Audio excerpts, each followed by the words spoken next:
Donc nous allons passer cette journée ensemble. C'est des journées qui sont bien souvent denses, riches en émotions. Alors je vais vous dire quelques mots pour vous présenter le travail et pour ceux qui ne connaissent pas, aussi vous expliquer comment nous allons procéder. Habituellement, nous pensons que ce qui nous arrive, en fait c'est de notre faute, ou c'est de notre fait, ou c'est en lien avec notre passé personnel.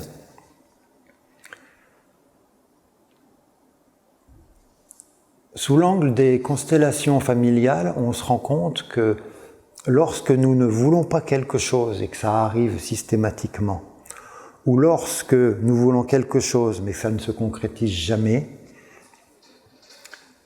ce n'est pas systématiquement de notre fait. Il peut y avoir d'autres facteurs qui sont en œuvre.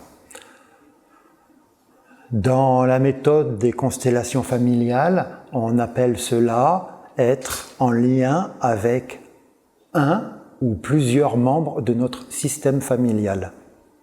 On va appeler ça être intriqué avec des membres de notre système familial. Ces intrications sont des liens puissants, ce sont des liens systémiques, c'est-à-dire qui ont lieu dans le système familial, et ils n'ont rien de lien affectif. C'est pas parce qu'on était très proche affectivement d'un grand-père ou d'une grand-mère qu'on va être intriqué avec lui. Par contre, on peut être intriqué avec un autre grand-père qu'on n'a jamais connu, voire on ne sait même pas son prénom. Donc c'est des liens qui échappent à l'affectif. Ça peut se cumuler, mais pas forcément. Ces intrications sont difficilement décelables. On pourrait dire qu'elles restent invisibles. C'est-à-dire, elles ont lieu dans notre vie, nous les portons, mais nous ne nous en rendons pas compte. Et nous sommes identifiés à ça. En revanche, certains problèmes vont découler de ces intrications. Ces problèmes, ils peuvent être d'ordre multiple. On va dire, tous les secteurs de la vie peuvent être impactés par ces intrications, que ce soit dans nos relations, dans l'affectif, dans le professionnel, dans la santé. Dans la méthode des constellations familiales, nous allons partir dans un premier temps pour explorer, pour essayer de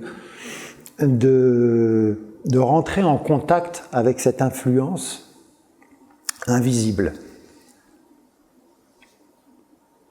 C'est-à-dire, le but, c'est d'entrer dans ce mouvement invisible qui traverse notre vie.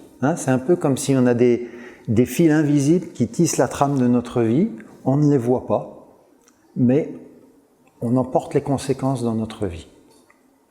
Donc dans un premier temps, le travail va être de laisser émerger des influences, qui sont ces mouvements invisibles, et dans un deuxième temps, mais pour vous, vous n'allez pas faire la différence, on va essayer d'amener cela vers une solution qui sera une solution meilleure pour vous, mais aussi pour l'ensemble de votre système. Dans tous les cas, il est question de remettre un meilleur équilibre, une meilleure harmonie dans le système. Si le système est déséquilibré, c'est qu'il y a eu certaines blessures, donc on va amener une solution qui va être harmonisante. Donc ça peut avoir un effet pour vous, mais aussi pour votre système. Comment nous allons travailler? Comment on procède?